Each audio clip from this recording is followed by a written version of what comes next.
तो सरस्वती नदी का रिलेवेंस ही इसलिए है कि वो विलुप्त हुई। जो उसके किनारे पर ब्राह्मण रहा करते थे उन्हें सारस्वत ब्राह्मण कहते हैं। जिस तरीके से अब ये जलवायु बदल रही है, नदी अपनी रास्ता वापस जरूर लेती है। कि हम मैप पे देखें तो ये हिमालय से निकल के अरेबियन सी में जा रही है, लेकिन माइथोलॉजी के हिसाब से गंगा जमुना सरस्वती का जो संगम है वो प्रयागराज में हो रहा है। जबकि एक सरस्वती नाम की एक नदी आज भी है हरियाणा में और हिमाचल में, बहुत छोटी सी नदी। और ब्राह्मण में भी क्लासेस होती हैं कि कोई कौन सा ब्राह्मण है, कोई कौन सा ब्राह्मण है। पुनर्जीवित नहीं हुई, सरस्वती में पानी नहीं बहा। दरअसल ये जो आर्यन थ्योरी है ना, यही अपने आप में सबसे बड़ा झूठ है। कुछ सील ऐसी हैं जिसका मटेरियल आज तक नहीं पता चला कि वो मटेरियल कौन सा है।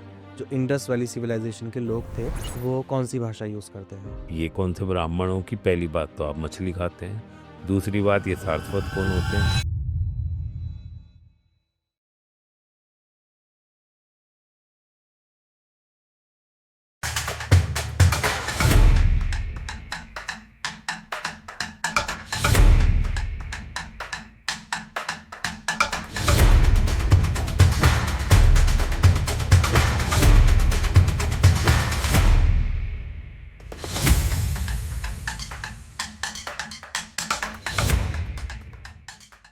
आज के हमारे गेस्ट हैं सीए अमरीश वशिष्ठ। उनसे हमने बात की इंडस वैली सिविलाइजेशन और हिंदुइज्म के बारे में। प्रोफेशनल लाइफ के साथ उन्हें शुरू से ही शौक था बुक्स पढ़ने का, और उन्होंने बुक्स पढ़ने के साथ साथ अपनी रिसर्च भी की और अपनी रिसर्च के ऊपर 6 बुक्स भी लिखी हैं। उन्हीं में से 2 बुक्स के बारे में हम बात करने वाले हैं, जिसमें से एक बुक का नाम है वाटर क्राई और दूसरी बुक का नाम है पियरिंग फुटप्रिंट्स। उन्होंने इंडस वैली सिविलाइजेशन और हिंदुइज्म को कनेक्ट करते हुए अपना एक पॉइंट ऑफ व्यू दिया है, जो ये बताता है कि इंडस वैली सिविलाइजेशन के लोग हिंदू ही थे और वहीं पे वेदों की रचना हुई है। हालांकि कुछ पॉइंट डिफर करते हैं हिस्टोरियन की थ्योरी से, जैसे आर्यन इन्वेजन थ्योरी, लेकिन उनका एक अपना पॉइंट ऑफ व्यू है जो इंडस वैली सिविलाइजेशन को एक अलग तरीके से प्रस्तुत करता है। तो आइए बात करते हैं सीए अमरीश वशिष्ठ से और जानते हैं उनका पॉइंट ऑफ व्यू।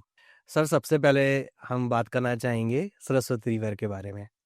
तो मैं जानना चाहता हूँ कि माइथोलॉजी में तो बहुत कुछ लिखा है, हिस्टोरियंस भी कुछ लोग बताते हैं इसके बारे में। आपका मानना क्या है कि ये नदी कहाँ से शुरू हुई, कहाँ तक जाती थी, अभी वो है या सूख चुकी है? जहाँ तक सरस्वती नदी का सवाल है, अगर हम अपने जितने भी हमारे शास्त्र हैं, जितने भी हमारे वेद हैं, तो सबसे प्रोमिनेंटली जो नदी बताई गई वो सरस्वती नदी बताई गई। और चूंकि वो विलुप्त हुई इसीलिए उसका ज़्यादा वर्णन आता है। अदरवाइज तो एक नदी बह रही है जो पहले से बहती आ रही होगी, आज भी बह रही होगी, तो उसका उतना रिलेवेंस नहीं है। तो सरस्वती नदी का रिलेवेंस ही इसलिए है कि वो विलुप्त हुई। किन सरकमस्टांस जब विलुप्त हुई तो उसकी बहुत सारे आफ्टर इफेक्ट्स रहे होंगे, तो इसलिए सरस्वती हर जगह प्रोमिनेंटली प्लेस हुई। सरस्वती सचमुच एक थी और इसके बहुत सारे एविडेंसेस हैं। जो सरस्वती हमारी नदी थी, जो उसके किनारे पर ब्राह्मण रहा करते थे उन्हें सारस्वत ब्राह्मण कहते हैं। ओके। जो आज भी अक्रॉस इंडिया में सारस्वत ब्राह्मण मिलते हैं। सुनते हैं, नाम सुनते हैं। अभी जो है, मैं खुद एक सारस्वत ब्राह्मण हूँ। और इसके बाद में आप ये देखें कि उन सारस्वतों का माइग्रेशन है कि वो पूरे हिंदुस्तान में गए। तो कोई ऐसी कम्युनिटी जो एक पर्टिकुलर जगह रह रही है वो पूरे हिंदुस्तान में क्यों जाएगी? वो माइग्रेट होके वो आगे आगे आगे आगे बढ़ते गए। इसके पीछे और भी रीज़न है जो अभी एक डिस्कशन के बाद में आएंगे। लेकिन सच में सरस्वती नदी थी। सरस्वती नदी जो हमारे ऋग्वेद में बड़ी उसके ऋग्वेद चारों तरफ जो घूम रहा है वो सरस्वती नदी के ही आसपास घूम रहा है। बहुत वेग के साथ वो पहाड़ों से आती थी, पहाड़ों से निकलती थी और फिर वो वेस्ट बहती हुई सिंधु नदी से मुलाकात करती थी। और सिंधु से मिलने के बाद में फिर वो उसके 2 चैनल बनते थे। एक तो सीधा जो सिंधु का चैनल जाता था, एक चैनल फिर वापस आता था जो नीचे राजस्थान से होता हुआ और समुद्र में मिल जाता था। समुद्र भी उस समय जो हमें आज की डेट में दिखाई देता है वो समुद्र भी कम से कम 500 किलोमीटर आगे था, जो पानी बढ़ने की वजह से, जिसमें द्वारका डूब गई। बिल्कुल। द्वारका डूब गई तो यहाँ भी इफेक्ट हुआ। और जो ऊपर सैटेलाइट इमेजिनरी है उसमें 200-300 किलोमीटर तक का जो ये सरस्वती के अंदर का एक पार्ट होता है, जैसे उन पहले जो ओवर था वो आज भी वैसा ही है, वो दिखाई देता है पानी के अंदर। तो इसमें सर जैसे आपने कहा कि ये पहले कभी होती थी सरस्वती रिवर और अब सूख चुकी है, तो ये आप कैसे देखते हैं कब ये सूखी और सूखने की वजह क्या थी? सूखने की जो बेसिकली इसकी वजह थी वो इसके पानी के डाइवर्जन होना था। नदियां चलती हैं पानी से। पानी सरस्वती नदी जो बनी उसकी वेरियस ट्रिब्यूटरीज थी, उसे हम सप्त सिंधु कहते हैं। वो सात जो है 7 नदियों का एक संगम था। पूरे पंजाब की जो नदियां, ये सब इसी का ही पार्ट थे। और जो सिंधु के ऊपर भी जो सरस्वती का एक लीवरेज है वो ये है कि जब सरस्वती जाकर सिंधु से मिलती है तो उसके बाद में जो उसने लास्ट में समुंदर मिलने से पहले कैरी करा वो सरस्वती ने कैरी करा। तो इसलिए उसे लिखा गया कि ये पहाड़ों से शुरू हुई है और ये समुद्र में जाके मिलती है। इस वजह से तो इसका ये लॉजिक है। अब हुआ क्या कि जो इसमें वाटर आ रहा था वो वेरियस सोर्सेज से आ रहा था। ऊपर हिमाचल में चले जाओ तो गिर नदी है, गिरी नदी है, सोंग नदी है, बाता नदियां हैं और छोटी छोटी बहुत सारी नदियां हैं। उन सब से मिलके एक वो बनती है यमुना। यमुना भी सरस्वती की ट्रिब्यूटरी थी। Okay. सतलुज इसकी सरस्वती नदी की जो है ये भी ट्रिब्यूटरी थी, जो मेन नदियां थी। व्यास, मार्कंडे, ये तो छोटी छोटी हैं ही से सब। तो जिन भी वजह से उस समय में सूखा पड़ा तो जो हमारी वेस्ट में यमुना बहती थी वो ईस्ट में बहने लग गई। उधर सतलुज जो थी वो सतलुज ने सरस्वती का साथ छोड़कर वो अपने रास्ते पे जाके सिंधु से मिलने लग गई, क्योंकि सारा फ्लो जो था वो फ्लो अरब सागर की तरफ था। तो सारी नदियां जो उस तरफ थीं वो जानी जानी उधर थीं। तो एक मात्र ऐसी नदी थी उस जमाने में सरस्वती जो वेस्ट बह रही थी, अदरवाइज सारी नदियां ईस्ट बह रही थी। गंगा हो गई और भी उससे गोमती हो गई, सब नदियां सब ईस्ट में बहती हैं। ये भी एक सरस्वती का एक यूनिक वो है कि ये वेस्ट में बहने वाली अकेली नदी थी। अब जब इसका पानी यमुना में चला गया, यमुना एक अपने आप में नदी हो गई। सतलुज अपने आप में आइडेंटिफाई हो गई। जो छोटी मोटी नदियां थी वो जिस जिस नदी से जुड़ती चली गई वहां उसमें हो गई। तो इसमें पानी बहुत कम हो गया। जब इसमें पानी कम हो गया तो इसकी पूरी बेड पे आज भी जगह जगह लेक्स बनी हुई हैं, नीचे तक राजस्थान तक। एक जगह ये भी जिक्र आता है, वो उसका एक पर्टिकुलर नाम भी देते हैं कि वहां ये विलुप्त हो गई, क्योंकि नीचे राजस्थान में जो है ये राजस्थान का जो मरुस्थल है ये मरुस्थल बढ़ता गया। और जब वो मरुस्थल बढ़ता गया तो वो पानी जितना भी चले जाएगा तो वो जमीन के अंदर ही चला जाएगा, वो बह नहीं सकता इस रेत में और उसमें, तो वो जमीन के अंदर समान है। लेकिन वो जो उसके रास्ते थे वो उसके रास्ते आज भी हैं। इंदिरा कैनाल बनी तो अब उन्हें भी तो फ्लो चाहिए था कि इंदिरा कैनाल पंजाब से उन्हें वहां पहुंचानी थी। तो फिर फ्लो कहाँ मिला, फिर वही एक ऐसा पाथ मिला, उस पाथ पे उन्होंने नहर डाल दी। तो आप समझ लें इंजीनियरिंग का कितना वो है। अगर वो नहीं होगा, अगर वो ऊपर नीचे होगा तो पानी चलेगा ही नहीं। वो तो उन्हें फ्लो चाहिए, तो वो इन पाथों पे ये फ्लो है। और आज भी जो मेरा अपना मानना है कि वो दिन दूर नहीं है कि इसके सारे पाथ रिवाइव होंगे। जिस तरीके से अभी जलवायु बदल रही है, नदी अपनी रास्ता वापस जरूर लेती है। आप देख ही रहे हैं उत्तराखंड में जो अभी हुआ, वो थोड़ा दराली वो थी नदी, लेकिन वो रोक के घर मकान बन गए। वो आज आई, उनने फिर बना दिया अपने रास्ते। तो नदी अपना रास्ता वापस जरूर लेती है। तो सर जो सरस्वती रिवर है ये एक ही थी या एक ही है या कई सारी हैं? जैसे कि हम मैप पे देखें तो ये हिमालय से निकल के अरेबियन सी में जा रही है, लेकिन माइथोलॉजी के हिसाब से गंगा जमुना सरस्वती का जो संगम है वो प्रयागराज में हो रहा है। तो ये एक ही रिवर थी या कई रिवर है? गंगा यमुना सरस्वती जो हम एक प्रोमिनेंटली नाम त्रिवेणी जो हमारा वो है, उसमें वहाँ सरस्वती अगर आप वहाँ पूछें, क्योंकि यमुना और गंगा तो वहाँ दिखाई दे रही हैं, उनके अलग अलग तरीके, दोनों के पानी का रंग भी डिफरेंट है। यमुना पीला रंग लिए हुए है, जबकि एक डार्क हरा रंग लिए हुए गंगा का पानी है। अगर आप वहाँ जाएं तो आप देखेंगे कि दोनों मिल रही हैं।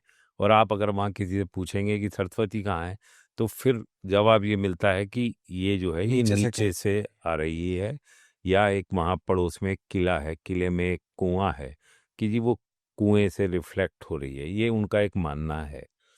लेकिन चूंकि Yamuna at one time Saraswati का हिस्सा थी, और जब उसने ईस्ट वेस्ट बढ़ना शुरू करा और वो जाके गंगा से मिली, तो अगर आप उसको नॉमनक्लेचर आपको देना हो तो गंगा यमुना सरस्वती का नॉमनक्लेचर ज्यादा परफेक्ट है बनिस्पत की यमुना एंड गंगा के। क्योंकि वो यमुना का जो सरस्वती थी, जो भी यमुना में कंट्रीब्यूटरी थी, चाहे वो बाता हो चाहे वो सोंद हो, वो सब तो सरस्वती का हिस्सा थी ना।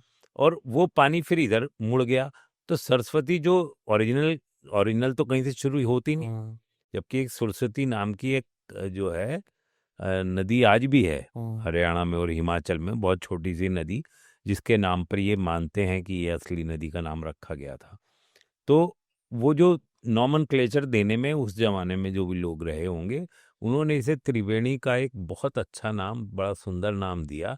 लेकिन लोग बाग उसकी वो, चूंकि डायरेक्ट वो दिखाई नहीं दे रही, तो अब तो जमाना देखने का है, तो वो उन्होंने कह दिया कि जी ये तो विलुप्त हो गई। और विलुप्त के साथ अगर वर्ड जुड़ा हुआ था, सिर्फ सरस्वती का जुड़ा हुआ है, और किसी नदी का विलुप्त होने के साथ में आज तक नहीं हुआ। अगर सर वेदों की बात करें, स्पेशली ऋग्वेद की, तो उसमें किसी अगर नदी का सबसे ज्यादा जिक्र आता है तो सरस्वती नदी का आता है। इसकी क्या वजह है? पहली वजह तो ये है कि जो सरस्वती नदी बह रही थी और जब वो बंद हुई तो उसका विलुप्त हुई, पानी उसमें नहीं रहा, धीरे धीरे क्राइसिस शुरू हो गई। क्योंकि हर चीज नदियों के पानी के ऊपर डिपेंडेंट थी। कोई भी एक हर एक्टिविटी, आप उसमें खड़े होके नहाते थे, खड़े होके कपड़े, हर चीज जो थी वो आपको पानी के अंदर खड़े होके करनी पड़ती थी। कोई कुएं नहीं खुदते थे, कोई मोटर पंप नहीं थे कि पानी कहीं से कहीं आ जाता, आपको पानी के पास जाना पड़ता था और अपने सारे कर्म करने होते थे। तो वो क्राइसिस शुरू हो गई। जब वो क्राइसिस शुरू हो गई तो जो भी उसके ऊपर रहने वाले, उसके बैंक्स के ऊपर रहने वाले ब्राह्मण थे, जिनकी जो पता ही नहीं कितने अनगिनत वर्षों से और कब से चले आ रहे थे वो परिवार जो सरस्वती पे पल रहे थे, तो एक तो ये था कि कोई बात नहीं, ये विलुप्त हो गई तो हम चले जाएं, कहीं दूसरी जगह चले जाएं, और नदियां और नदियों के किनारे चले जाएं। उसमें एक जो वर्ग था उसने ये कहा कि नहीं भाई, हमारा विश्वास ईश्वर में है, और जो पहले भी ऐसा हुआ होगा कि जो है पानी नहीं आया होगा या सूखा होगा, तो हमें एक जो है प्रेयर करनी चाहिए सब मिलके कि भाई हम इसको रिवाइव कर सकें। अब उनके पास खुद तो इंजीनियरिंग या वो तो स्टफ था नहीं, तो उनके पास तो यही था कि वो पूजा पाठ करके और कैसे जो है उसको, जो हमारा ये हवन होता था, हवन उस समय प्रोमिनेंटली था, तो कि हम लोग वो कर लेंगे, ये उनका विश्वास था। तो अब उसको करा कहाँ जाए, क्योंकि सरस्वती में तो पानी नहीं है, यहाँ तो रोज की दिनचर्या में दिक्कत आ रही है। तो उस वजह से ये हुआ कि जहाँ सकूर एक जगह है, पाकिस्तान में एट प्रेजेंट है, जहाँ पे सकूर वो जगह है जहाँ पर ये सरस्वती नदी जाकर सिंधु से मिलती थी। बड़ा वहां पर विशाल है, वहां से 25 से 30 किलोमीटर चौड़ा पाट है नदी का। अच्छा। वैसे भी पूरी सरस्वती का 3 से 10 किलोमीटर तो एवरेज था पार्ट, ऊपर से लेके पहाड़ से लेके नीचे तक, इतनी बड़ी विशाल नदी थी ये, जब सारा पानी इसमें चलता था। तो वो सकूर सकूर के पास में एक जगह ढूंढी गई, क्योंकि पानी भी तो चाहिए था। 30,000 आदमियों के रहने का इंतजाम करना था। 30,000 आदमियों के रहने के लिए वो जो जगह ढूंढी गई, जिसे आज आप हिस्ट्री में पढ़ते हैं मोहनजोदाड़ो। मोहनजोदाड़ो में वो वहां पर एक सिटी सी बनाई गई वन टाइम इवेंट के उससे, और वहां पर वो सारा काम हुआ, और उसके बाद में वहां पर प्रेयर्स हुई, ऋग्वेदा जो आपने कहा, ऋग्वेदा में 10 मंडल हैं। अगर आप इसमें भी एक वो है कि ओल्ड बुक और न्यू बुक, 10 मंडल जो आज की डेट में हमारे पास ऋग्वेदा है, इसमें 10 मंडल हैं।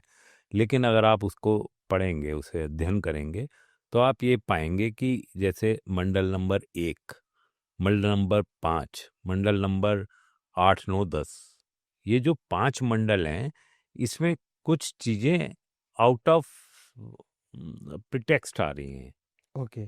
कि उस लाइन में नहीं है लिंक्ड जिस नहीं है। लाइन में वो होना चाहिए। तो वो हुआ क्या कि जब ये कहा, जब ये योजना हुआ, तो उसके बाद में ये कोई उस समय में लिखत पढ़त नहीं थी, कोई राइटिंग नहीं होती थी उस जमाने में। तो जो भी जिन लोगों ने वो करा, वो भी सब मेंशन्ड है ऋग्वेदा में। ये मेंशन है कि कौन से ऋषि और उनके जो अंडर काम करने वाले होते हैं लोग, ऋषि और उनके अनुयायी, वो कौन था। उसके बाद में उसने किस भगवान की स्तुति करी। वहाँ भगवान ये आज वाले भगवान नहीं है, वहाँ सिर्फ नेचुरल भगवान है। आप अग्नि पर आ जाएं, आप नीर पर आ जाएं जिसे पानी कहा जाता है, आप जो है अश्वनीश पर आ जाएं वहाँ पर। तो इस तरीके की गौ माता भी वहाँ पे प्रोमिनेंटली प्लेस्ड है। सरस्वती नदी का है, सरस्वती नदी पे तो एक पूरा जो है एक पूरा स्रोत्र है ऋग्वेदा में ही। तो वो उसकी प्रशंसा उस समय में क्या था कि जो भी हमारे जैसे इंद्र को हमने कहा कि इंद्र तूने पहले भी जो है वो तोड़ा था जिससे पानी आया था, तो अब भी एक बार वैसी शक्ति दिखा कि वो तोड़ दे कि पानी आ जाए। ये मंत्र ऋग्वेदा में मंत्र है। ऋग्वेदा में सूर्य की उपासना है। किसी भी जो आजकल के जो हमारे ये भगवान या वो हैं, उनका किसी का पौराणिक देवी देवताओं का जिक्र नहीं है। नहीं, पौराणिक उस समय में मतलब वो देवी देवता जैसे शिव जी वो, और वो एक सील है, सील पे कुछ कह देते हैं ये शिव जी की पशुपति सील है, वो पशुपति सील जो है। लेकिन वो भी मतलब एक सिर्फ वो है कि वो हम है क्योंकि हम शिव को जानते हैं इसलिए हम कह रहे हैं कि ये शायद शिव की हो सकती है। पीपल, हाँ पीपल का वृक्ष है, उसमें सील्स पे सब है, उस तरीके की चीजें वो सील पर हैं। सील का भी एक बड़ा अच्छा वो है कि सील की क्या उपयोगिता थी और वो सील थी क्यों, वो भी तो एक वो है। तो हमने एक कुल मिलाकर हमने एक मोहनजोदाड़ो जगह बनाई और उस जगह पर हमने ये जो है यज्ञ किया, जिसमें हमारे 5 ऋषि मुनि रहे जो प्रोमिनेंटली थे, बाकी उनके अनुयायी थे। मान लीजिए मंडल 2, वैसे तो 1 है वो, लेकिन आज की डेट वाले मंडल ले लेते हैं क्योंकि वो समझने में आसान है। जो मंडल 2 है वो गृष्टमांडा ऋषि ने लिखा और उनके अनुयायियों ने लिखा। उसके बाद में वामादेवा आ गए जी, उसके बाद में विश्वामित्र जी आ गए, उसके बाद में आ गए हमारे भारद्वाज ऋषि, और उसके बाद में वशिष्ठ। इस पूरे जो ये हुआ हवन या यज्ञ कहें आप उसको, उसके पुरोहित वशिष्ठ थे। वशिष्ठ पुरोहित थे, तो उनके अंडर में ये सारा काम चल रहा था। मोहनजोदाड़ो जो बना, मोहनजोदाड़ो में जब 30,000 आदमी, आप चारों तरफ से जितने भी ब्राह्मण थे चारों तरफ से बुलवाए गए, चाहे वो बनारस हो, चाहे वो मतलब सब नदियों के किनारे जो जो अलग अलग तरीके के ब्राह्मण रह रहे थे, उन सबको वहां पर प्रार्थना के लिए बुलाया और वो लोग आए। क्योंकि एक बहुत बड़ा वो था, एक कम्युनिटी जो सारस्वत ब्राह्मण पंजाब और इधर नॉर्थ इंडिया में जो जितने ब्राह्मण हैं सब सारस्वत ब्राह्मण हैं, पूरा पंजाब अफगानिस्तान ये सब सारस्वत ब्राह्मण थे। तो एक पूरी कम्युनिटी खतरे में थी।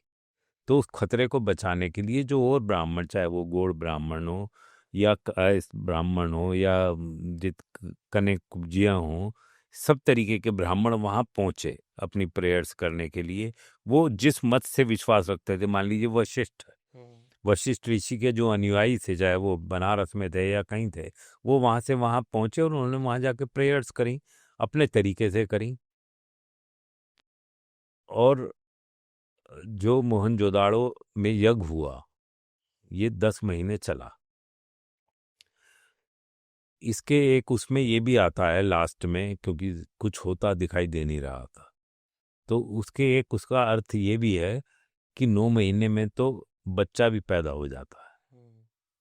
अब तो 10 महीने हो लिए, ऐसा 10 ऐसा सूक्त आता है, कोई हाँ मंत्र आता है। हाँ, कि 10 महीने हो गए, हाँ। कि अब तो ओवर ड्यू हो गया इतना, तो वो है, तो अब तो कम से कम पानी आ जाए। सारी लड़ाई ही पानी की थी जितनी है। जो हमारे इंग्लिश आउथर्स आए वो ये तो कहते हैं कि जी इस उसमें सारे में कहीं पानी था, लेकिन वो उसको पिन पॉइंटेड तो नहीं कर सकते ना कि पानी क्यों था जी। पानी उस समय में क्यों प्रोमिनेंट हो गया? वो इसलिए प्रोमिनेंट हो गया क्योंकि सरस्वती विलुप्त हो गई थी, पानी वो रहा नहीं। लाखों वर्षों से वैसे ही रह रहे थे लोग उसी नदी के किनारे, तो उनके लिए तो एक अलग सा वो था। माइग्रेट भी करते तो कहाँ करते, कुछ पता ही नहीं था कहाँ जाना है कहाँ नहीं जाना। फिर वो अलग अलग नदियों के किनारे बस गए। तो मोहनजोदाड़ो का जो एपिसोड है वो एक अपने आप में एक बहुत बड़ा वो है। हमारे यहाँ हिस्ट्री में सब बच्चों को हमारे यहाँ पढ़ाया जाता है कि वो जी उस समय में जो सिविलाइजेशन थी वो बड़ी एडवांस सिविलाइजेशन थी। अलग अलग कमरे थे, हर कमरे में बाथरूम था, वहाँ की नालियाँ बहुत अच्छी थी, ठीक है, और वहाँ आपका पानी का ड्रेनेज सिस्टम बहुत था। मतलब घूम फिर के फिर वही पानी आता है। तो पानी तो चूंकि पानी की तो वैल्यू पता थी उन्हें, तो पानी का वेस्ट थोड़ी ना करते वो। और हर कमरे में बाथरूम या टॉयलेट होने का वो भी ये है क्योंकि अलग अलग जगहों से लोग आ रहे थे। और ब्राह्मण ब्राह्मण में भी क्लासेस होती हैं कि कोई कौन सा ब्राह्मण है, कोई कौन सा ब्राह्मण है। वो एक दूसरे को कई जगह वो भी नहीं करते होंगे एक दूसरे को। तो वो उन्होंने हर जगह पर उसका इंडिपेंडेंट वो दिया, एक छोटा सा किचन और एक साथ में वो और एक कमरा, ये था। अब इन 3 चीजों की उससे ही पता चलता है कि ये कोई शहर नहीं था। आपने एक ठहराव बनाने के लिए एक कमरा backed by 1 toilet and 1 kitchen, छोटी सी, 1 BHK टाइप बना तो दिया है। 1 BHK टाइप बन गया। तो वो शहर नहीं हो सकता। शहर में तो 2 कमरे भी होंगे, 4 भी होंगे, 12 भी होंगे, महल भी होंगे, लेकिन ऐसा कुछ नहीं है। वहां पर वो कमरे सीरीज में बनाए गए और उसमें वो लोग रहे आके।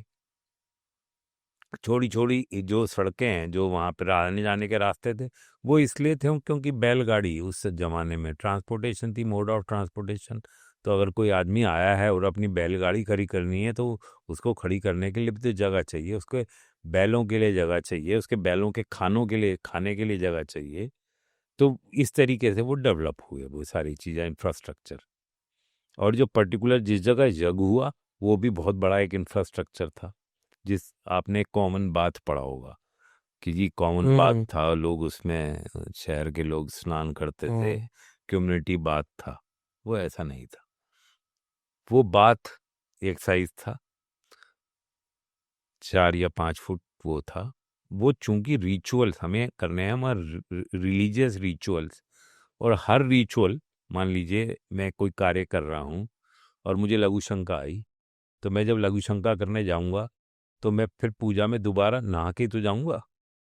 तो वो जो सिंधु नदी है वो वहां से 2 किलोमीटर दूर है, तो ऐसा तो हो नहीं सकता ना कि मैं बार बार सिंधु जाऊंगा। फिर तो वो बात जो है वो that is for a religious purposes, कि आपने दिन में जो भी कुछ करा और उसके बाद में आपने इस पे स्नान लिया और वो आप ऊपर उसमें हवन में चल गए। वो एक सेटरडल जो ये किताब है, जो है, ये जो आप ये देख रहे हैं, ये वाली। हाँ, ये पियरिंग फुटप्रिंट, ये इसमें ऊपर ये वो जगह है जहाँ पे आप सबसे ऊपर देख रहे हैं कि जहाँ पर वो हवन हुए, ठीक है जी।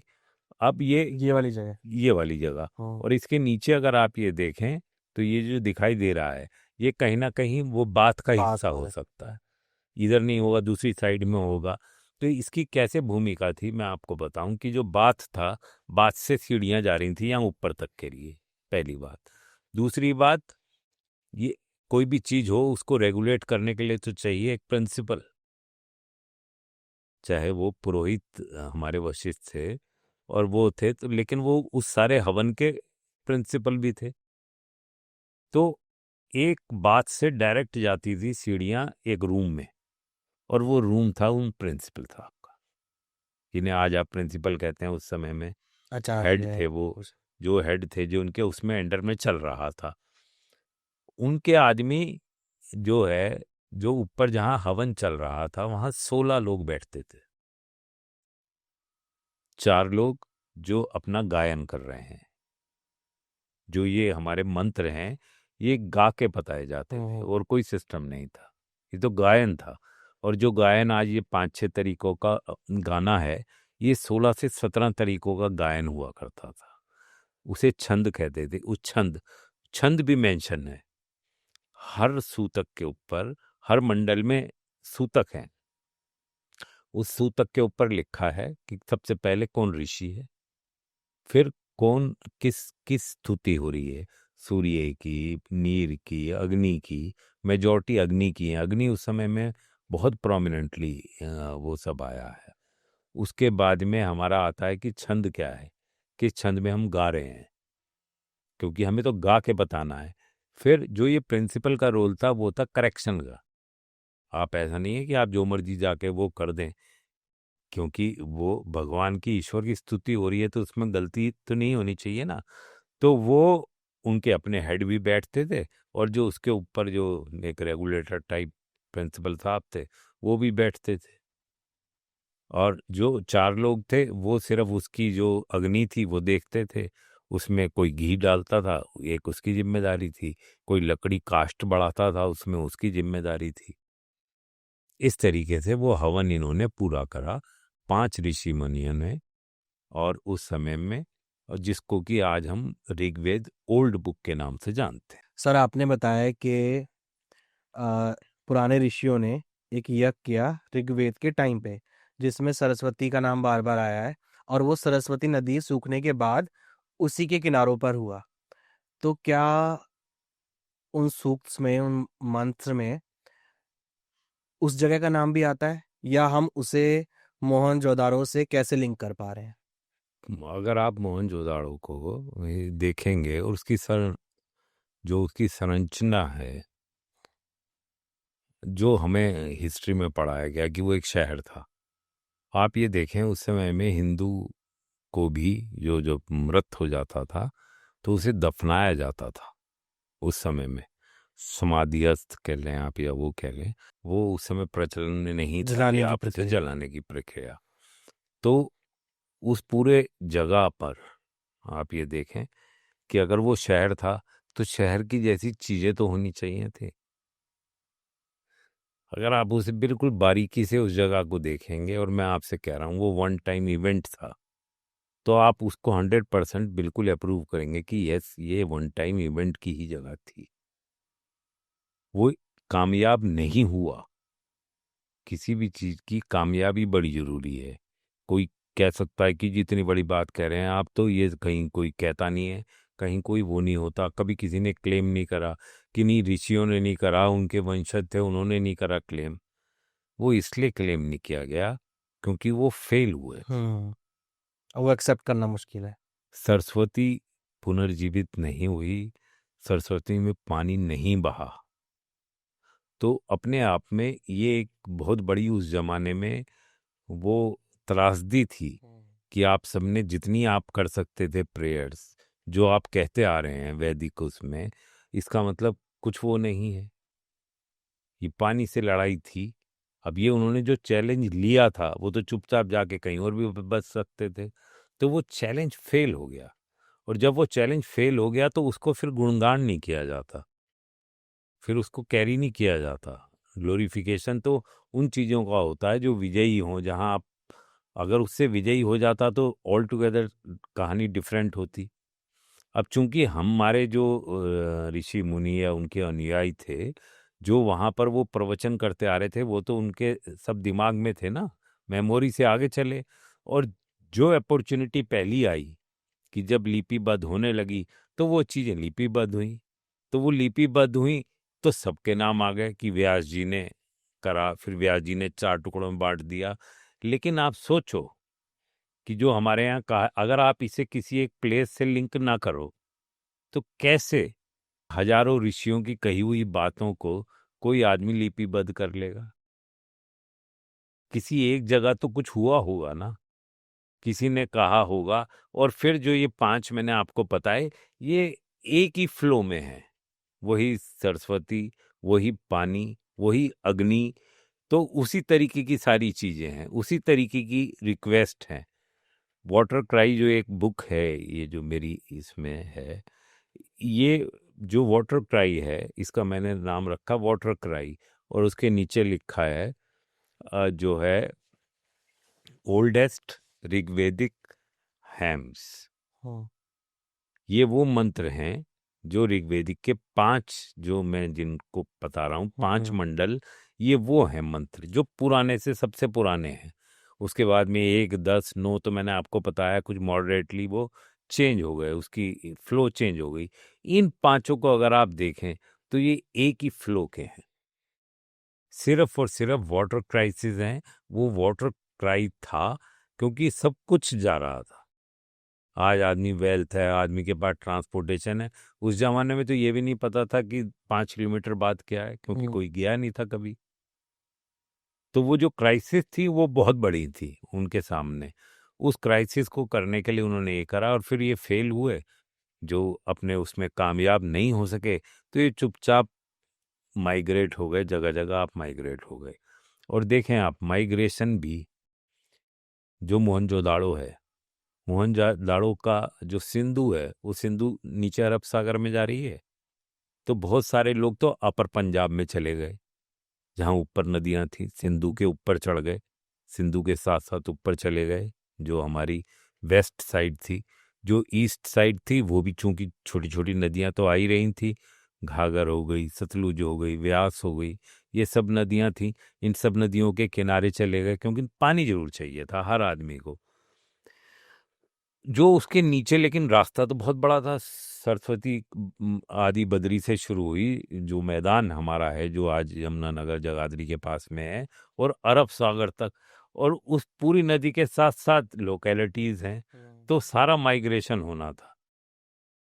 तो जो लोग इधर ऊपर गए, जो लोग यहाँ पर परिवार सहित मोहनजोदाड़ो में गए हुए थे, वो कुछ लोग वापिस ही नहीं आए अपनी रूट्स पर।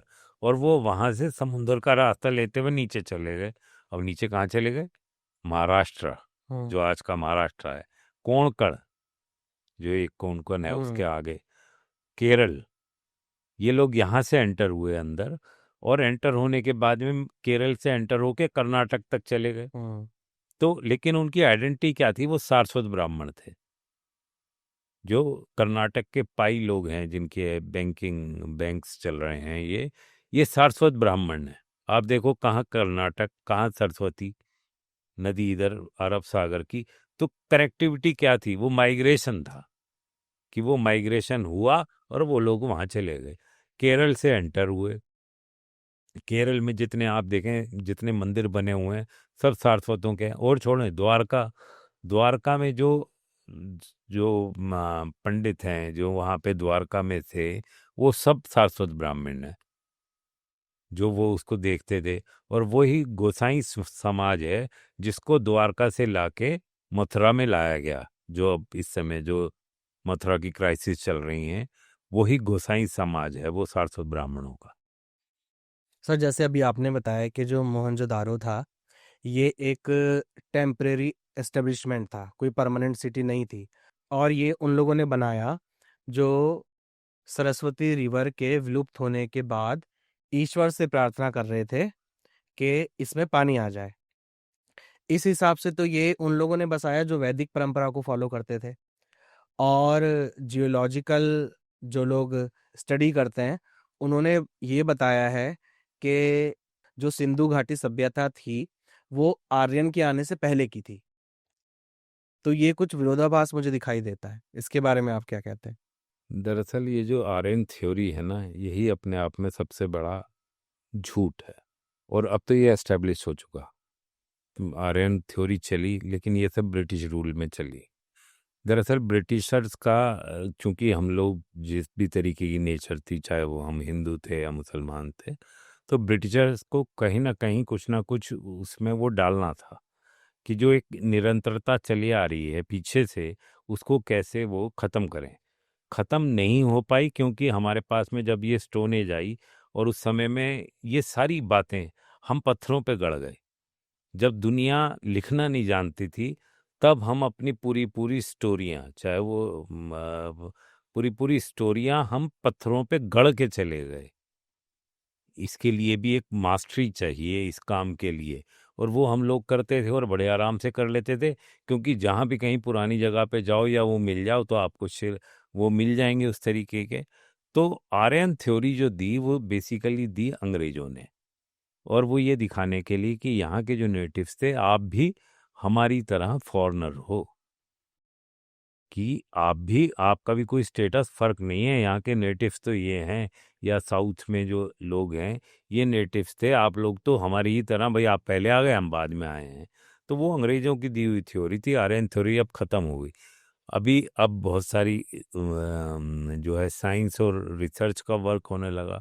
डीएनए, राखीगिरी एक जगह है जिसे हम इसी से लिंक करते हैं अपनी सभ्यता से। राखीगिरी में 8,000 साल पुरानी लेडी का डीएनए वही है जो हमारा आपका डीएनए है। तो इसका इस पे सर मैं बीच में हाँ टोक रहा हूँ। इसमें ये मैंने रिपोर्ट पढ़ी है, इसमें वो कहते हैं कि डीएनए हमारा उससे मैच होता है, और वो जो लेडी थी वो इंडस वैली सिविलाइजेशन की है, उससे हमारा डीएनए मैच होता है, लेकिन हमारे अंदर एक डीएनए ऐसा मिला है जो उस लेडी के अंदर नहीं है। तो ये कहते हैं कि वो डीएनए हमारे पास कहाँ से आया। जो आर्यन इन्वेजन थ्योरी को मानते हैं, मैं उनकी बात बता रहा हूँ। वो ये कहते हैं कि आर्यंस बाहर से आए, जो लोग यहाँ ऑलरेडी थे उनके साथ उनका मिलजुल हुआ, और हम जो आज की पीढ़ी हैं या हमारे एंसेस्टर्स रहे हैं वो उनकी औलादे हैं, लेकिन उन लोगों में वो डीएनए नहीं है जिनके स्केलेटन्स मिले हैं वहाँ। नहीं, आए कहाँ से? बात तो ये है, आर्यन आए कहाँ से? जो कहते हैं वो यूरोप से आए। जैसे कि हम सुनते हैं कि हिटलर था, हिटलर भी अपने आप को आर्यन कहता था और वो सबसे बड़ी ब्रीड मानता था, इसलिए उसने मारकाट भी बहुत ज़्यादा मचाई है। तो कहीं ना कहीं अगर हम टेस्ट करते हैं डीएनए, तो हमारे जो डीएनए है वो जर्मनी के लोगों से या यूरोप के और कुछ हिस्सों से बहुत ज़्यादा मैच करते हैं। तो थ्योरी ये है कि वहाँ से माइग्रेशन हुआ और वो इस साइड आए हैं। अगर कोई माइग्रेशन हुआ तो आप समझ लो ये जो इस समय हमें अपना भारतवर्ष दिखाई दे रहा है, या पाकिस्तान, या ये जो ऊपर के सारे हम्म अरब कंट्रीज और ये हैं, ये सब तो पार्ट एंड पार्सल थे हमारी सिविलाइजेशंस के। हम्म आप ये देखें, अरब में तो अब धीरे धीरे, चूंकि जब ये सारी चीज़ों को चेंज आ गया, जब इस्लामीकरण आया, जैसे जैसे इस्लाम स्प्रेड हुआ, तो चूंकि उन्हें आगे बढ़ना था, अब उन्हें बढ़ने के लिए जो लोकलाइज चीज़ें थी वो तो उन्हें तोड़नी थी, मंदिर तो उन्हें तोड़ने ही थे, हम्म जितने हो सकते थे वो लोग मारने ही थे जो उनके फॉलोअर थे, तभी तो कोई एस्टेब्लिश होगा। लाइक का जो जीत जाता है लड़ाई तो वो इसी तरीके का वो करता है, तो वो लोग उस तरीके से थे, और उन्होंने तलवार पे, इस्लाम जो बढ़ा वो तलवार पर बढ़ा। तो लेकिन हमारा धर्म आप समझ लो कि जो हमारे, सच्चाई तो ये है कि ये हिंदू नाम का कोई धर्म ही नहीं था। हम्म ये तो हम तो रहते आ रहे थे पूरे उसमें, जिस भी हमारी, जो भी हमारा रहन सहन था उसे आप जो मर्जी नाम दे दो, और वही नाम दिया किसने? सिंधु। सिंधु को अरब के लोग बोलते थे है हिंदू, तो वहां से वो हिंदू वर्ड प्रोमिनेंट हो गया। अब हम उस हिंदू वर्ड को भी तोड़ के एक अपना वर्ड सनातनी इस्तेमाल कर रहे हैं, जो आजकल आपने वो देखा होगा कि हर चीज सनातनी। तो वो सनातनी, सच्चाई तो ये है कि सनातन तो एज पीरियड है, टाइम पीरियड है, हम्म कि भाई आप क्या है, सनातन है। सनातन का मतलब है वो जो पीरियड जो डिफाइन नहीं किया जा सकता कि कितने पीछे तक है। तो हमेशा लेकिन रहेंगे। अब हम अपने हिंदू वर्ड की जगह सनातनी वर्ड को वो ले रहे हैं, जिससे कि बहुत सारी चीजें हमारी ठीक हो जाएं, जो ये हिंदू और इसकी वजह से हुई। जब तक कोई सामने धर्म नहीं आया तो हिंदू हिंदू कोई था ही नहीं। हम थे, हमारी वर्ण व्यवस्था थी, उसी वर्ण व्यवस्था से सारे कार्य होते थे। ये उसका नटशल है। आर्यन थ्योरी तो बिल्कुल फेल हो चुकी, बनाई गई थी आर्यन थ्योरी, आर्य समाज बना हमारे यहाँ, उसी तरीके से जब हिटलर उधर अपने आप को आर्यन कह रहा था, तो हमारे यहाँ भी आर्य समाज हो के ये है कि जी दुनिया के जो एक अलग तरीके की ब्रीड है या बहुत अच्छी सबसे ब्रीड अच्छी है, ब्रीड है। वो सब आर्यन है। तो वो उस फ्लो में वो काम हुआ। लेकिन अब मैं ये महसूस कर रहा हूँ कि आर्यन थ्योरी भी उस तरीके से अब आगे उस तरीके से आगे नहीं चल रही जो एक समय में चली होगी, कि जो हर व्यक्ति आर्य समाज से जुड़ा या हर प्रोमिनेंट व्यक्ति आर्य समाज से जुड़ा। हमें हमें सनातन में आने से ये फायदा है कि ये सब चीज़ें जो हैं ये सब चीज़ें खत्म हो जाएंगी, क्योंकि अब हमें ज़्यादा एकता की ज़रूरत है रादर देन की जो आज तक हमारे साथ होता रहा। तो आपके हिसाब से जो आर्यन इन्वेजन थ्योरी है वो गढ़ी गई है? एब्सोल्युटली रॉन्ग है, वो कोई थ्योरी नहीं है। तो सर अभी हम मोहनजोदाड़ो की बात कर रहे थे, हम जब भी नाम लेते हैं हड़प्पा और मोहनजोदाड़ो दोनों जोड़ के लेते हैं, तो इनका क्या लिंक है आपस में? हड़प्पा और मोहनजोदाड़ो का जो एएसआई जो है, जब ये सिविलाइजेशन में एस्टेब्लिश करते हैं तो हमें जो सबसे पहला प्रूफ मिलता है उस सिविलाइजेशन का, जो सबसे पहला सबूत होता है, तो एएसआई के नॉर्म्स के हिसाब से उसी जगह को डेडिकेट कर दिया जाता है। हुआ क्या था कि ब्रिटिशर्स ने लाहौर से एक रेलवे लाइन बनानी थी। उस रेलवे लाइन के लिए पत्थर की ज़रूरत होती है जिसके ऊपर वो की रेलवे साइडिंग रखनी होती है। वहाँ पत्थर अवेलेबल नहीं था कहीं भी। किसी ने कहा कि साहब वो पक्का वो है, ईंट पकी हुई हैं हमारे पास, वो एक जगह पर, आप वहाँ देख लें। तो वो अंग्रेज अफसर गए, रेलवे के इंजीनियर, उन्हें वो पसंद आ गई और वो जगह थी हड़प्पा। जो हड़प्पा में जो बना हुआ स्ट्रक्चर था वो पूरा का पूरा स्ट्रक्चर ट्रांसपोर्ट हो गया उस रेलवे लाइन को लगने के लिए। वो तोड़ तोड़ के वो बिछा दी गई, रेलवे लाइन लग गई। इस सारे उसमें जो एक इंजीनियर था उसके हाथ में एक सील लगी, छोटी सील आपने देखी होगी, इस साइज की सीलें हैं। 300-400 तरीके की सील अभी तक वो आइडेंटिफाई हो चुकी हैं, जो मिल चुकी हैं।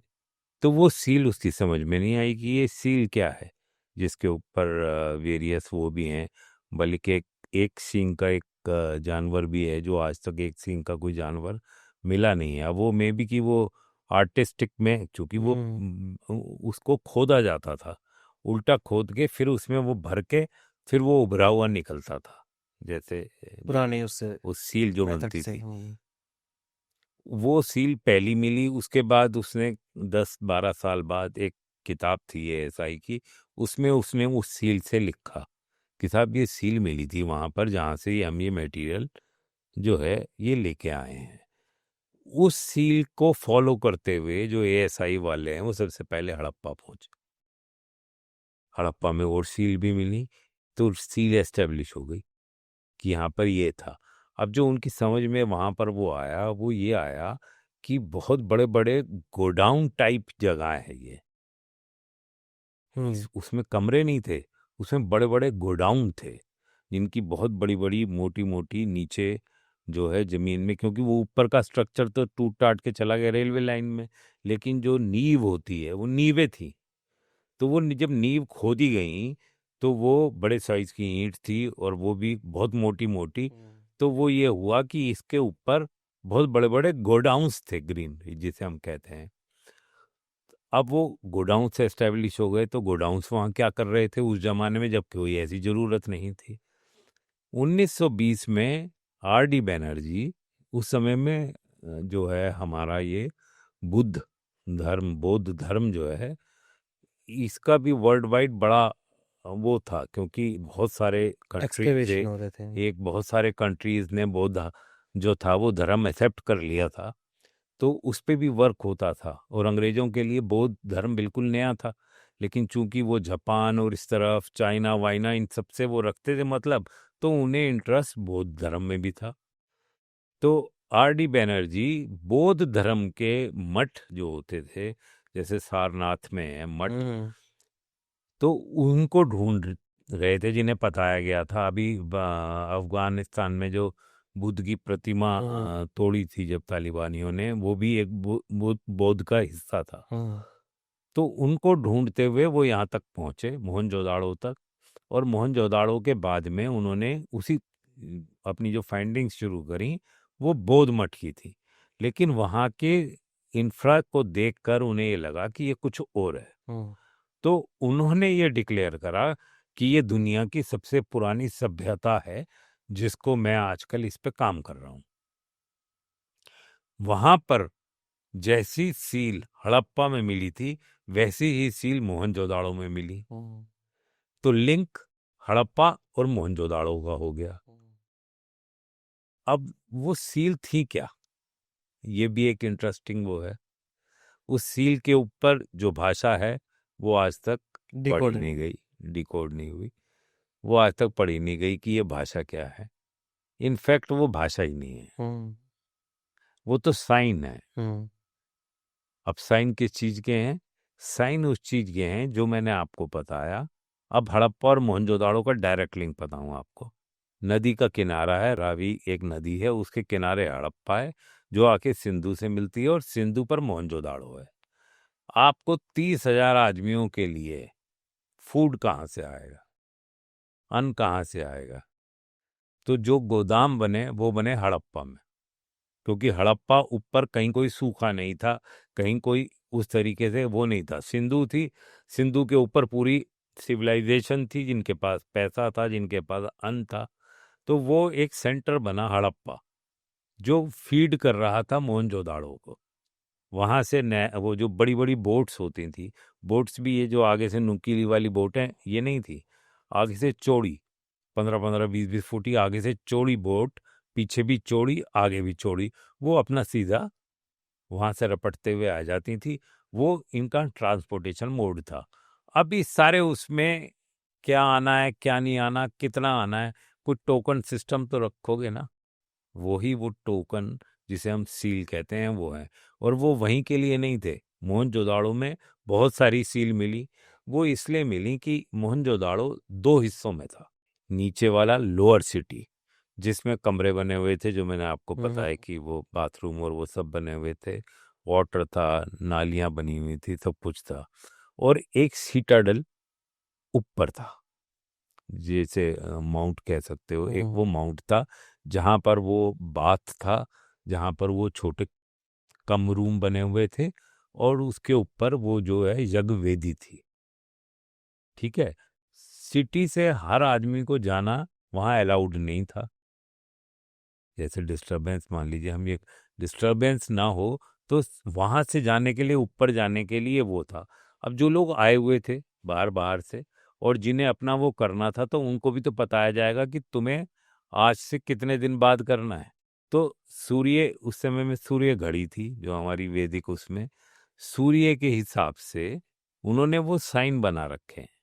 अब उसमें वहां पर जो हमारे एनिमल्स का लिंकिंग है, ये अभी किसी ने चूंकि उस रेफरेंस में सोचा नहीं, ये तो उसको भाषा को डिकोड करने के उसमें लगे हुए हैं, जबकि वो भाषा है ही नहीं, वो तो साइंस है और वो कॉमन है।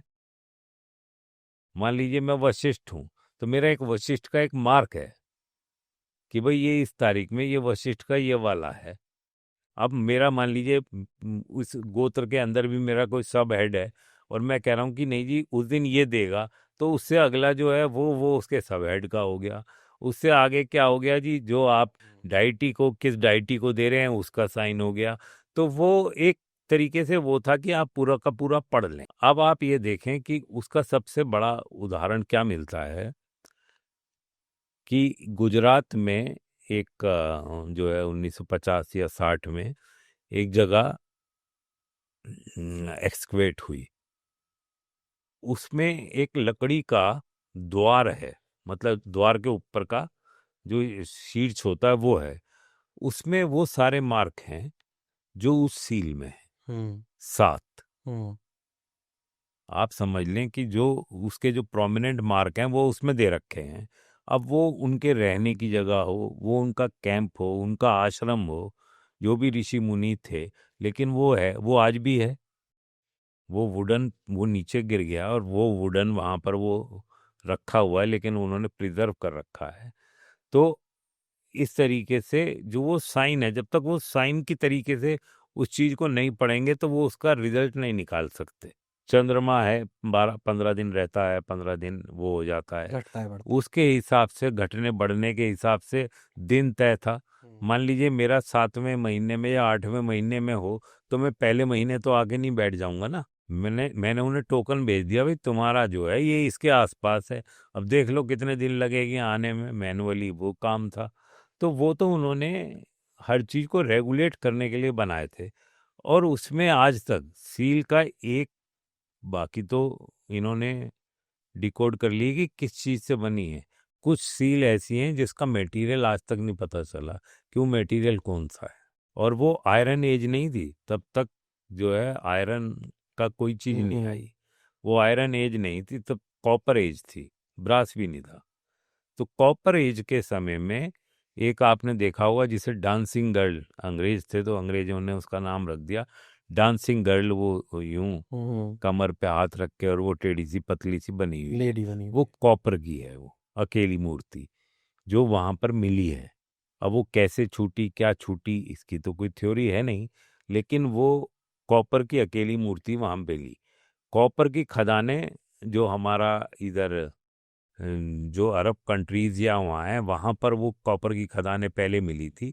मे बी कि वहाँ से जो लोग आए हों तो अपने यहाँ से वो एक सिंबॉलिक, वो डांसिंग गर्ल बना के वो ले आए हों कि ये मेटल होता है, कि नहीं तो हमारे यहाँ उस समय में यहाँ मेटल ही नहीं, पूरे ऋग्वेदा में किसी मेटल का जिक्र ही नहीं है। तो अब एक और चीज मिली जो मोहनजोदाड़ो में मिली, वो मिली एक ब्राह्मण का जो है मूर्ति, बकायदा डिजाइनदार पट्टा पहना हुआ है, दाढ़ी जैसे आजकल मोदी जी रखते हैं ये दाढ़ी, ऐसी वो दाढ़ी सी रखी हुई है उसकी, सर पर चोटी है, चोटी बंधी हुई है, बैक वो है, हल्के हल्के उसमें क्रैक्स थे, अब उसके वो बना लिए उन्होंने। और मोहनजोदाड़ो में उन्होंने गेट पर उसकी 5-7-8 फुट की बनाकर उस वाले मूर्ति, क्योंकि यही दो चीजें हैं जो उस समय में मिली, और जो मिली वो आर्टिफैक्ट्स मदर गॉडेस के या उसके वो अलग हैं, लेकिन जो मेन है वो ये दोनों हैं। वो ये माना जाता है कि ये डेडिकेटेड टू द प्रिंसिपल जो उस समय था, ये उसके लिए है जो भी इसका करता धरता था। लेकिन उसकी कढ़ाई और पट्टा आप देख के बिल्कुल समझ सकते हैं कि जो उस समय में जो लोग रह रहे थे वो वेल डेवलप्ड थे, हर चीज बिल्कुल बिल्कुल तरीके से, दाढ़ी भी जो बनी हुई है उस व्यक्ति की, जो ब्राह्मण जो उस समय रहे होंगे, उसको नाम को हिस्ट्री में दिया है प्रीस्ट किंग, लेकिन किंग तो प्रीस्ट के साथ क्या होना, लेकिन वो जो अंग्रेज थे तो उन्होंने उसे प्रीस्ट किंग का नाम दे दिया। उसको मूर्ति को जो लेडी है वो उसको डांसिंग गर्ल का नाम दे दिया अपने सोच से। इन पांचों जब ये मंडल जब हमारे ये हो रहे थे, और ये तकरीबन 10 महीने 12 महीने बीत गए और कुछ रिजल्ट नहीं आए, इसमें एक इंसिडेंट ऐसा भी आता है कि जो एक रिसीवर जिस समय में वो प्रेयर कर रहे थे तो वहाँ उनकी डेथ हो जाती है, और उनका जो वो मंत्र है, वो मंत्र उनकी वाइफ ने बाद में पूरा किया, ये उसमें नरेटेड है। ठीक है जी। अब वो जो एक बॉडी है, वो एक बॉडी तो दफनाई गई होगी, और वो बॉडी, वो स्केलेटन, जो वो वाला पर्टिकुलर स्केलेटन है, वो आज लाहौर के म्यूजियम में है। वो पूरा का पूरा वो निकाल के वहां ले गए। यहाँ वर्णन है कि हाँ ये ऐसा हुआ था, और हमने वो उसका दफन हुए वो, और वही अगर आपको वहां मिल रहा है, इसके अलावा कुछ नहीं मिला दफन में। कुछ स्केल्टन मिले, वो बात की थ्योरी है कि वो स्केल्टन्स कैसे मिले क्या मिले, लेकिन वहां पर जब तक ये सारे कार्य हो रहा था, उस समय में अगर सिटी थी तो सिटी के तो बहुत सारे स्केल्टन होने चाहिए थे। तो वो सिटी तो थी नहीं, वो तो वन टाइम इवेंट है, आपने एक इवेंट करा, कुछ नहीं हुआ, चले गए छोड़ के वहां से। नहीं तो क्यों कोई छोड़ के जाता। उस जमाने में तो फिर राजा महाराजा बाद में आ गए थे, कोई राजा महाराजा ही कैप्चर कर लेता वहां पर।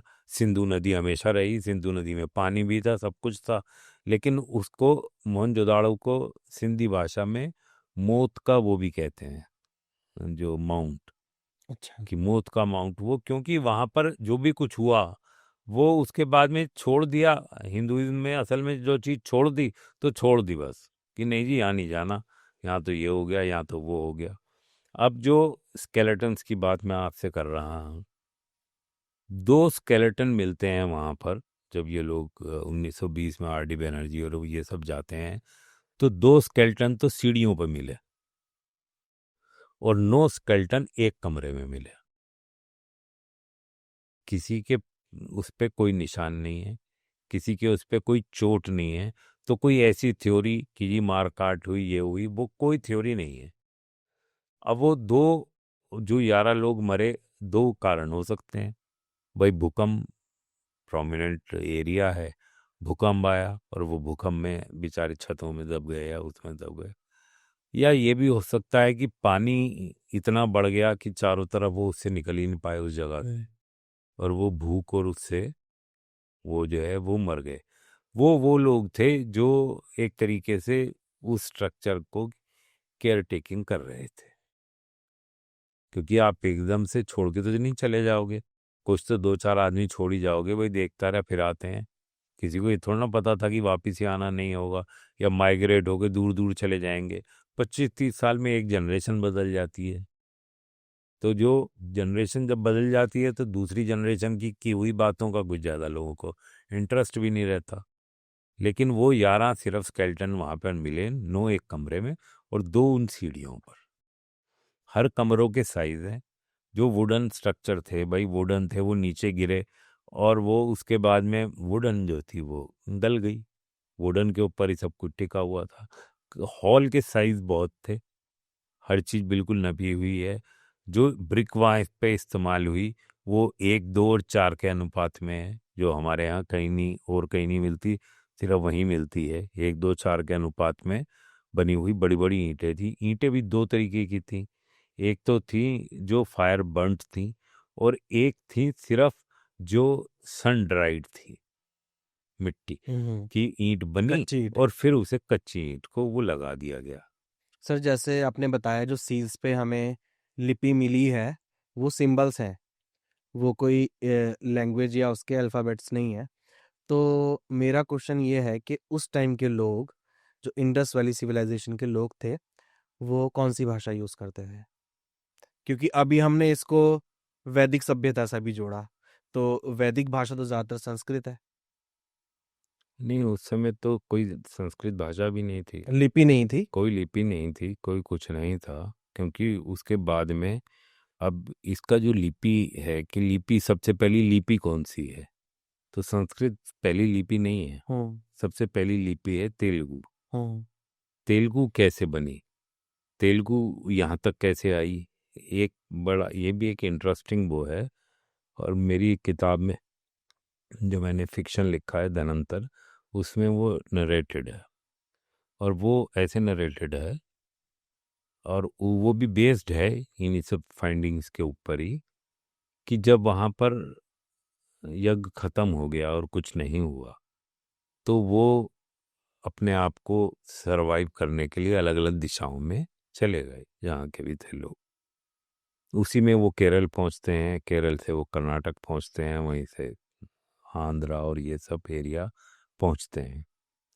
अब बड़ी इंटरेस्टिंग बात एक ये है, आप ये देखें कि जब ये इधर कोंकण जो राज्य है, जो आज की राज्य तो खैर महाराष्ट्र गुजरात है, लेकिन कोंकण में जो जगह है, प्लेस है, जब वहाँ पर जाते हैं तो वो कहते हैं कि साहब कहाँ से आए, तो उन्होंने कहा जी हम तो ब्राह्मण हैं और हम वहाँ से आए हैं सारस्वत। तो उन्होंने कहा भाई सारस्वत क्या होता। और इस सारे उसमें ये भी हुआ कि सारस्वत ब्राह्मण ने मछली खानी शुरू कर दी, क्योंकि पानी बचा। पानी में जो बच रहा है, जो रेसिडुअल है, वो सिर्फ मछली है, फसल है नहीं। तो वो मछली खानी शुरू कर दी। फिर समुंदर के रास्ते आए, मछली अवेलेबल थी, मछली खानी शुरू कर दी। कि ये कौन से ब्राह्मणों की, पहली बात तो आप मछली खाते हैं, दूसरी बात ये सारस्वत कौन होते हैं। तो उन्होंने कहा जी हम तो मानते नहीं तुम्हें ब्राह्मण ब्राह्मण, और ना हम यहाँ रहने देवें। ये जो सारस्वत आगे आगे बढ़ते गए, क्योंकि हर जगह लोकलाइज ब्राह्मण थे। मान लीजिए मेरी एक इस नदी के ऊपर मेरा अपना ठिया है और मैं वहाँ पर सेवा कर रहा हूँ, और कोई बाहर का ब्राह्मण आ जाए वहाँ पर कि साहब मैं भी करूँगा, तो उसको रेसिस्टेंस होगा ना कि भाई तू क्यों करेगा, हम यहाँ पहले से एस्टेब्लिश हैं, तो तू ऐसा कर आगे चला जा। तो वो इस तरीके से आगे आगे आगे आगे माइग्रेट होते गए कि यानी कि जो लोकल ब्राह्मण थे जहाँ के भी रिस्पेक्टिव, उन्होंने उन शाश्वत ब्राह्मणों को एक्सेप्ट नहीं किए। अब जो मैं आपको एक कोंकण राज्य की बता रहा हूँ जगह की बात, तो उन्होंने कहा जी एक कंडीशन पे हम आपको ब्राह्मण मान सकते हैं कि पहले तो ये लिखना होगा गोड़, गोड़ सारस्वत ब्राह्मण, हम्म वो कम्युनिटी बनी जिसे हम आज गोड़ सारस्वत ब्राह्मण GSB। तो वो सारे नीचे साउथ में अगर आप जाएं तो वो है, और उनकी फूडिंग वही है जो हमारे इधर नॉर्थ के सारस्वत ब्राह्मण्स की है। एक आप छोटा सा मैं आपको बताता हूँ, अरबी के पत्ते की एक सब्जी बनती है कि वो पतोड़े बोलते हैं उसको। पतोड़े, वो पतोड़े आप समझ लो हिमाचल से लेके पूरा पंजाब और केरल और कर्नाटक और वो पतोड़े ही है वो। अच्छा। तो कोई कोई कोई तो वो रही होगी ना कनेक्टिविटी कि वो वहां तक भी वो पतोड़े पहुंच गए या वही फूड पहुंचा। तो लेकिन चूंकि वो बीच में ये जो मैंने आपको बताया फिश ईटर थे, सारस्वत ब्राह्मण्स को फिश ईटर का नाम दे दिया गया। जो इधर पंजाब पंजाब में रह गए, पर पंजाब में या कश्मीर निकल गए, वो लोग तो उससे बच गए। लेकिन जो नीचे साउथ में गए या जिनके ऊपर कुछ नहीं बचा था, तो वो उन्होंने कर लिया। मतलब उस समय के अगर आप वो पढ़ें और उसकी एनालिसिस करें, तो उससे बड़ा उस समय में मुसीबत आई नहीं होगी, और उससे बड़ा माइग्रेशन आज तक हुआ नहीं। इतना बड़ी एक कम्युनिटी, एक इतनी बड़ी नदी जिसके दोनों तरफ खत्म हो गए, अब वहां से अब जैसे मान लीजिए अब ये ईस्टर्न की तरफ मुड़ गई यमुना, तो आप देखें सारस्वत ब्राह्मण आपको कहाँ मिलते हैं? यमुना के साथ साथ मथुरा वथुरा ये सब होते हुए सारे अलीगढ़ ये, मतलब जहाँ जहाँ यमुना गई वो वहाँ पे वो आके वहाँ रुक गए कि भाई उधर नहीं है। उनने कहा जी वो तो अब जो है वो उधर चली गई नदी। तो वो आके आके वो हर चीज, हमारा जीवन यापन सब नदियों के ऊपर था। नदियों के अलावा कुछ नहीं था, सब जीवन ही पानी में था। पानी नहीं है तो कुछ नहीं है। राजस्थान में अब आप देखें, राजस्थान में करोड़ों लोग रहते हैं उस रेगिस्तान में। ऐसा नहीं हो सकता कि कोई बाहर से जाके रेगिस्तान में बसेगा। वो वहां रह रहे थे और वो जगह रेगिस्तान हो गई और वो वहीं रहते रहे, वही डट के आज भी मुकाबला कर रहे हैं। ये बात तो समझ में आती है और लॉजिकल है। लेकिन बाहर से कोई जाके बसा होगा ये तो नहीं हो सकता ना। तो इसका मतलब जो वहां वो रह रहे थे वो बिल्कुल ठीक थे, सब चीजें थी। लेकिन चूंकि पानी नहीं मिला, पानी ने हर चीज को ड्राई कर दिया, तो वो माइग्रेट हो।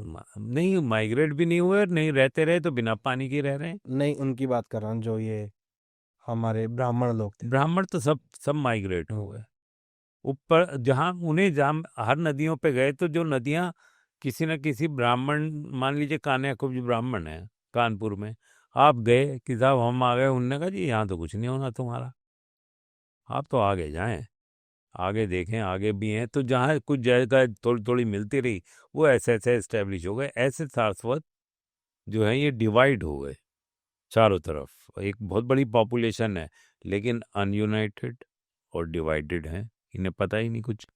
तो सर जो सारी बातें हमने की सारस्वत ब्राह्मणों की या इंडस वैली की और वैदिक कल्चर के कुछ मिक्सचर की, इसकी रिसर्च और लिंक के बारे में आप बताएं कि कहाँ कोई अगर वेरीफाई करना चाहे या कोई किताबें पढ़ना चाहे, आपकी तो किताबें हैं ही, और पढ़ना चाहे तो वो कैसे उसको वेरीफाई कर सकता है? तीनों कंसेप्ट जो हैं ये, चाहे वो ऋग्वेदा हो, वो कहाँ लिखा गया, सब एक मत है कि जी वो सरस्वती के किनारे लिखा गया। ठीक। सरस्वती नदी थी, सब एक मत है कि हाँ जी नदी जो थी विलुप्त हो गई। ठीक है ना जी। अब ऋग्वेद हो गया हमारा, मोहनजोदाड़ो कहाँ है ये पता ही है, फिजिकली में दिखाई दे रहा है पूरा उसका। 1920 ऑनवर्ड की तो उसकी पूरी जर्नी है। ये तीनों चीजें अलग अलग हर जगह अवेलेबल है और हर जगह प्रोमिनेंटली है, सिर्फ इनको लिंक किया जाना है।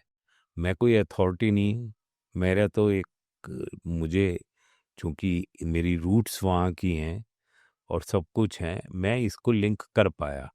लेकिन आज की डेट में भी वो कहेगा, कोई भी कहेगा कि इसका कोई वो तो दो जी लिंकिंग का। हम्म लेकिन लॉजिकली मैंने जितनी आपसे बातें करी उसमें आपको कहीं आउट लगा हो तो बताएं।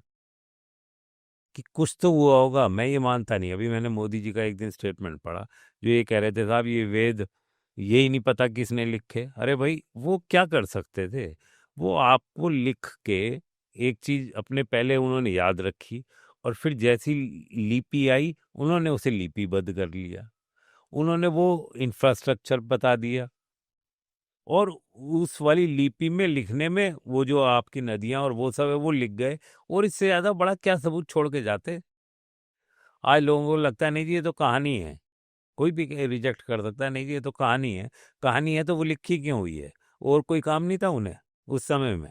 जब हमारे लिखना से भी जो मुश्किल आज था। की लाइफ से वो बहुत दूभर थी जिंदगी, हर काम के लिए, जिसमें कि रोज आपको अगर वो भी है तो अग्नि भी एक बार जला ली तो जला ली, और वही परमानेंट रहती थी अग्नि। अग्नि भी बुझती नहीं थी उनके घर में। क्यों? क्योंकि उसी से वो करना होता, तो कोई माचिस तो थी नहीं उनके पास। तो हर चीज को आप रिजेक्ट करें, लेकिन उसके पीछे उसका रीजन तो हो कि क्यों रिजेक्ट कर रहे हो। वो अच्छा हुआ क्या कि जी ये हमारे वेद थे। अब इसके बाद में इंटेलेक्चुअल लेवल बढ़ता गया, लिपि आ गई, लिपि आने से बहुत चीजें हो गई, लोगों का दिमाग वो उस तरीके से हो गया। तो जो जितना इंटेलिजेंट होता चला गया उसने वही इंटेलिजेंट इंटरप्रिटेशन कर दी। अब इन वेदों की हालत ये है जी कि हर आदमी ने अपनी इंटरप्रिटेशन कर ली। हम्म हमारा आर्य समाज है, हम्म हमारे आर्य समाज में जैसे दयानंद जी ने जो उसकी इंटरप्रिटेशन करनी थी कर दी। बिल्कुल। अभी इधर हरिद्वार में शांति कुंज है, शांति कुंज वालों ने उसके अपने अर्थ कर दिए। मतलब जिसका जहाँ ताल लग रही है वो वेदों के, जो थोड़ा सा रिलीजियसली वो हो जाता है तो वो उसके अर्थ निकाल देता है। हम्म ठीक है, वेद एक अपनी जगह थे, उसके बाद में हमारे एपिक आ गए, रामचरितमानस, और ये ज़्यादा पॉपुलर हो गए क्योंकि ये पब्लिक के क्लोज थे। स्टोरीज थी इसमें। पब्लिक के क्लोज थे तो ये हो गए, ये जरा गूढ़ थे। अब उस गूढ़ता का ये हो रहा है कि जिसका जो मन आ रहा है वो इसका अर्थ निकालता है। एक पिक्चर आई मोहनजोदाड़ो, हम्म मैं उससे देखने गया, हम्म पहला शो अपने बेटे के साथ। और बस मैं क्या बताऊं कि बस गाली नहीं दे सकता था वहां बैठ के। मतलब पिक्चर ही बना दी, हिस्ट्री कोई हिस्ट्री सेंस को ही खराब नहीं, कर दिया।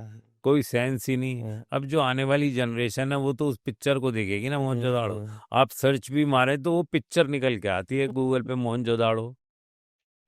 तो कम से कम उसके नामों का ऐसा नहीं करना चाहिए कि आपने मोहनजोदाड़ो पिक्चर का नाम रख दिया और उसमें लव स्टोरियां लव चला रहे स्टोरी हो। दिखा रहे। घूम फिर के सरस्वती माता भी दिखाई, लेकिन उसकी कहानी दूसरी बदल दी, वहाँ डांस चल रहे हैं, वहाँ वो चल रहे हैं। तो ये जो तोड़ मरोड़ और वो है, वो कुछ नहीं, सीधा सच्चा इसका अर्थ नहीं निकलता। जब मैंने एक एज के बाद में सोचा कि भाई अब बहुत हो लिया सीए भी है, जरा सा कुछ पढ़ा लिखा लिया जाए, ये धर्म वर्म का क्या है इतना, क्योंकि ब्राह्मण समाज से हैं तो कुछ तो कम से कम कुछ तो रिवर्ट करके जाएं। तो हमने कहा जी वेद, तो वेद जैसी आता है तो आर्य समाज आता है। हमारे समाज हमारे हम मैं आर्य नगर में रहता हूँ, आर्य समाज मंदिर है, मैं वहाँ गया और वेद ले आया। अब जैसे जैसे मैंने उन्हें पढ़ा तो मैंने कहा समझ में नहीं आए, मुश्किल है वो समझना। ये तो कहानी, ये तो कुछ नहीं चलने की, क्योंकि उसकी पहली लाइन ये लिखी है कि साहब ये ऊपर से आए हैं। अब ऊपर से क्यों आए हैं? क्योंकि तब तक बाइबल यही कही ऊपर से आई, ऊपर से आई है। कुरान कहाँ से आई? ऊपर से आई। तो वो जो इनके वेद हैं उन्होंने भी कह दिया जी ऊपर से आए हैं। लेकिन जब उसको आप पलटो और सब कुछ लिख दिया, लेकिन आपने वो चीज चेंज नहीं करी कि किस ऋषि ने किस डाइटी की फेवर में और किस छंद में ये बात कही, तो वो तो आप नहीं छेड़ पाए ना उसे। तो अगर वो वहां पर आ रहा है कि ये भारद्वाज ने कही, ऋषि भारद्वाज ने, तो कहीं ना कहीं तो कोई ऋषि भारद्वाज होगा ना। तो फिर ये ऊपर से कैसे आ गया? किताब नहीं आई। तो बड़ा अपसेट हुए साहब। अब हमने कहा कोई बात नहीं जी, हम कालीपटन मंदिर पहुंचे। हमने कहा जी वो वेद, तो उन्होंने कहा जी हमारे यहाँ तो है नहीं। झटका सा लगा कि भाई ये तो कहते हैं वेद तो हमारे प्रोमिनेंट वो हैं, वो नहीं है। हमने कहा कोई बात नहीं, मिलेंगे कहीं। हमने दो चार और जगह मिले, नहीं मिले। हमने कहा बाजार में तो मिलेंगे। हमने पता वता करा, तो हमें पता चला 18,000 रुपये का सेट मिलेगा। 18,000 रुपये का सेट खरीदने की भी हिम्मत नहीं हुई। खैर उसके बाद फिर एक सस्ता पब्लिकेशन मिला और उसे पढ़ा, और बिल्कुल लेमैन लैंग्वेज में उन्होंने उसके अर्थ निकाल रखे थे। मतलब उसमें संस्कृत वो भी थी और उसके बाद में उसके अर्थ भी थे, अनुवाद भी था और अनुवाद वो भी भी था। था। तो उससे ये समझ में आया कि ये सब चीज़ें कहना क्या चाह रही हैं। अब चूंकि सरस्वती मेरा इंटरेस्ट था, तो मैं वो नोट करता गया, भाई सरस्वती कहाँ, कौन से उसमें श्लोक में सरस्वती आई नहीं आई, क्या हुआ क्या नहीं हुआ, क्योंकि फाइंडिंग्स तो ऐसी मिलती हैं, किस श्लोक में आई क्या आई। तो पूरा एक सरस्वती के ऊपर तो नदी स्रोतम एक पूरा ही दे रखा है, उसमें बहुत सारे वो हैं। और आप देखें कि जब 10वां मंडल आ जाता है इसमें ऋग्वेदा में, तो मैंने आपको बताया ना वो बाद में आया मंडल, तो उसमें भी सरस्वती का जिक्र कैसे आता है कि ये सरस्वती यमुना और सतलुज के बीच में बहती है। 10वें मंडल में सरस्वती की लोकेशन यमुना और सतलुज के बीच में बह रही है।